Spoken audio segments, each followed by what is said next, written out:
not easy to get here these days, is it? And it's just fantastic to see you all here. This is our 40-something season, and Pauline will keep us, she keeps me informed. 43, 44? Oh my goodness. I'm not that old yet. If you're looking for a program for the whole fall series, here it is, and you'll find it at the back of the church. I also want to welcome today Dave Mitchell. I'm sure that all of you know Dave, and Casey.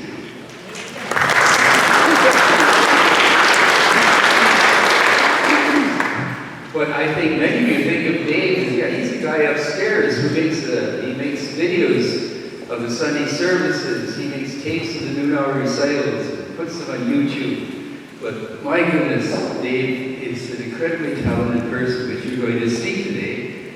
And late spring, Dave came to me and said, Doug, he said, what do you think the two of us could do with the hymn to freedom? I said, try me. So, today is, if you're looking for anything serious today, no, it's not here. I started this fall with a big black cloud over me, and I bet you still see it. You see this big black cloud hanging over me? And I bet a lot of you have a big black cloud hanging over you. And today, Dave and I, we want to help you and help each other to get rid of that big black cloud. Right, Dave? Right. Okay. Now, I'm going to start out with a couple of sounds on the organ that you don't hear anymore. Many years ago, in the reign of Dr. Grant MacDonald, and when I started here, the pipes out the back were in some disarray. And there's a set of pipes back there, lying around. We didn't know, well, should we sell them? Should we give them away? What should we do? And they were trumpet pipes. I said, let's mount them up in front here and put them on high pressure. And we did that. And since then, haven't done very much with it. So it's a sound, it's so loud that you don't often hear me use it. It's in the style of what's called Spanish trumpets. Have you ever seen organs with pipes coming out horizontally? Yeah, and that's what it was meant to imitate. Now, the Spanish organs, they were meant for old guys like me because they had no pedals. And they just had a couple of sticks coming out. And so you'll see also, I can play with one foot, just holding down a note for a long time because that's all you could do. So, I'm going to stop talking, and here we are, 3 short fanfares from the Spanish Baroque.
prelude.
I'd like to play an original song for you. This is a song that tells a true story about a teaching colleague of mine who was a great teacher, a good man, and he happened to be the basketball coach for the senior boys team. And on a Thursday morning, there were two vans parked in front of the school, and the players, known as the Vikings, were heading off to Sault Ste. Marie for a tournament that would be played on Friday and Saturday, and they would return on Sunday. And Sault Ste. Marie is about a 12-hour drive, at least last time I drove there, so it's quite a way. And this is what happened.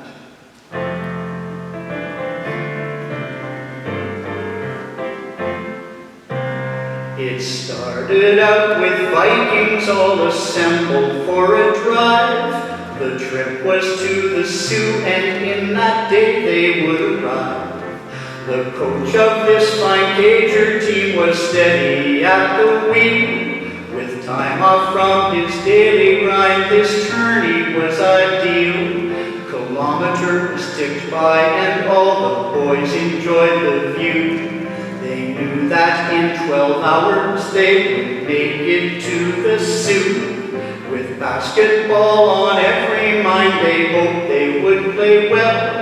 They settled back, enjoyed the ride, and knew that time would tell.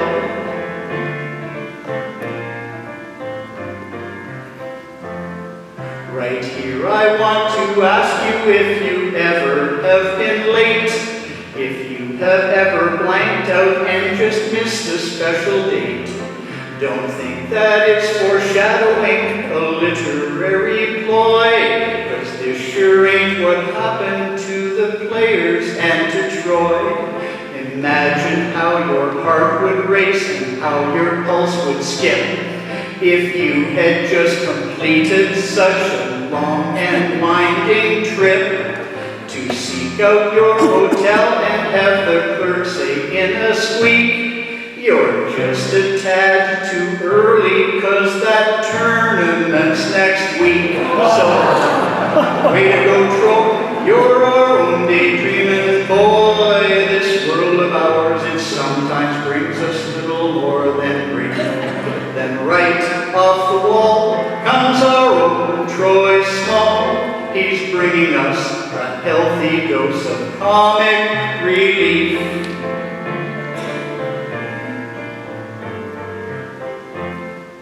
A live and learn experience, I think we'd all agree. But I'm sure glad as blazes it was Troy and wasn't me. We'd stand in disbelief and give a sympathetic look. But we'd be better off if we bought Troy a planner book. And then we could relax when he goes for the tourney cup, knowing it's unlikely he will once again mess up. Dear Troy is now immortalized in legend and in rhyme, 'cause just like Panasonic, he's a man before his time. So, way to go, Troy, you're our own daydreaming boy. This world of ours, it sometimes brings us little more than grief. Then right off the wall comes our own Troy Small. He's bringing us a healthy dose of comic relief. Yes, he's bringing us a healthy dose of comic relief. Way to go, Troy.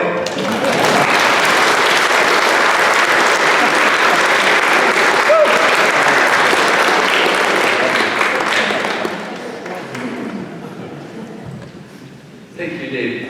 The next piece, on the organ, you'll recognize immediately as Moonlight and Roses.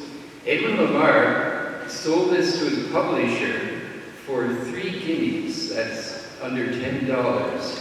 And the publisher, in turn, sold tens of thousands of copies of it. And Lamar never saw a cent of that money. But the story isn't over, because 2 American guys heard the melody and put the words Moonlight and Roses to this melody, and they sold over 1 million copies. Still no money to Lamar. So Lamar sued and won.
Forest Heights Collegiate. And one of the reasons it was monumental is that there was a girl that I wanted to have a date with, but she was going steady with another guy. So I happened to have 2 tickets to see the Beatles live in person at Maple Leaf Gardens. The price was $5.50 per ticket. And I bribed her, and she went with me. Her boyfriend gave her clearance. It's a long and involved story. She married somebody else, but she was a member of this congregation of my vintage too. So that's a long story for another day. Now the year was also monumental because my grade 12 French teacher was Mrs. Greta McDonald, affectionately known as Mrs. Mack. And she was a member of this congregation, and a lovely, lovely lady, and a great teacher. And she would come into class most days and make a note of the people who had not done their French homework. And then she would go to her desk drawer, take out a cap gun, and come around and shoot everyone who had not done homework. Now that was 1966. It was a much gentler time. You try that now and there'll be a SWAT team on the front yard of the school in 30 seconds. Anyway, I did learn a little bit of French, not as much as Mrs. Mack would have liked, but I did learn some. And my French can be summarized by the title Cereal Box Bilingual.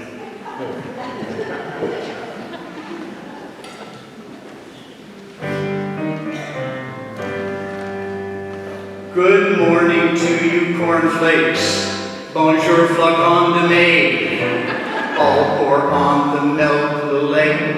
Pass le sucre s'il vous plaît. I'll sit down, pull up one chaise, and read your words once more. I want to know them perfectly, so I'll do it all encore. 'Cause I'm cereal box bilingual. Dites-moi what the heck. I'd be fluent at breakfast talk with Gretchen and Levesque. On the other hand, John Crosby and I could parley anglais. I'm cereal box bilingual, getting mayor every day, and that's better, chaque jour. Keller Rayteal, it's lunchtime, and I'm eating shredded blade. In English it says whole wheat, but in French il dit blé entier. Has such a nice ring to it. Ce soir I'll have Rice Krispies with berries sur la top. Écoutez-moi, I want to hear le snap, la crackle, pop. 'Cause I'm cereal box bilingual. Dites-moi what the heck. I'd be fluent at breakfast talk with Gretchen and Levesque. On the other hand, Sean Crosby and I could parley anglais. I'm cereal box bilingual, getting mayor every day. And that's better, chaque jour. Thank you, Kellogg's and Nabisco. Merci posting to the rest. Now I won't be stumped at breakfast words when I try my civil service test. They'll hire moi and send moi to la province de Quebec. Je me souviens, I will recall, how to parley and to spreck. Must be in Berlin. I'm cereal box bilingual. Dites-moi what the heck. I'd be fluent at breakfast talk with Gretchen and Levesque. On the other hand, John Crosby and I could parley anglais. I'm cereal box bilingual, getting mayor every day. That's better, chaque jour. The end. La fin. Say, what's the French word for Cocoa Puffs?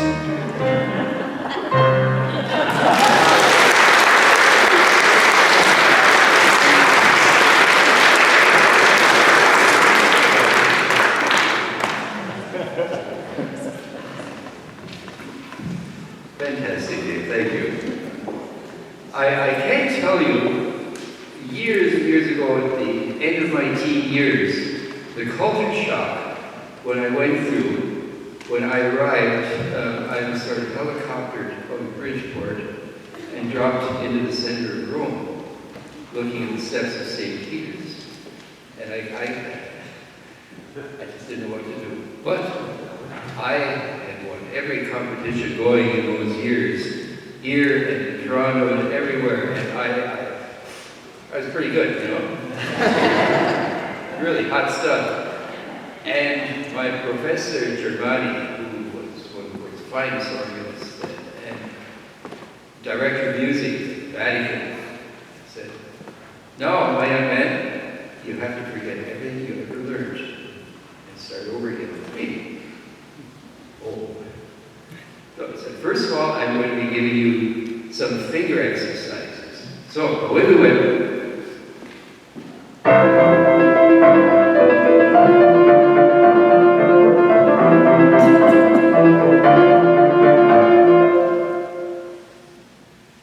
No, that isn't even enough in your fingers.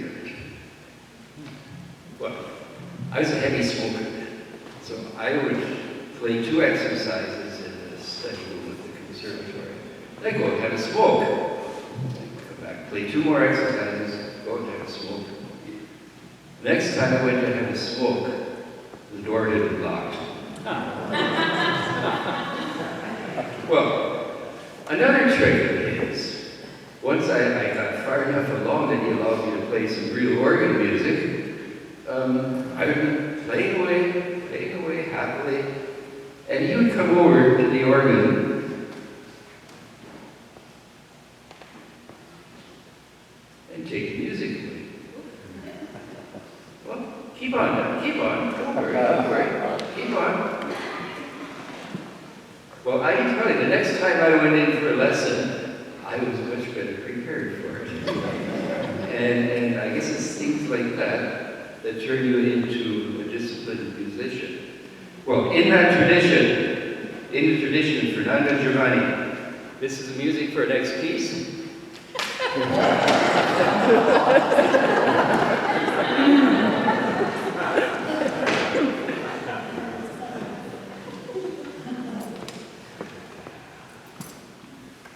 3, 4.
bicycle horn virtuoso, Cheryl Leffler.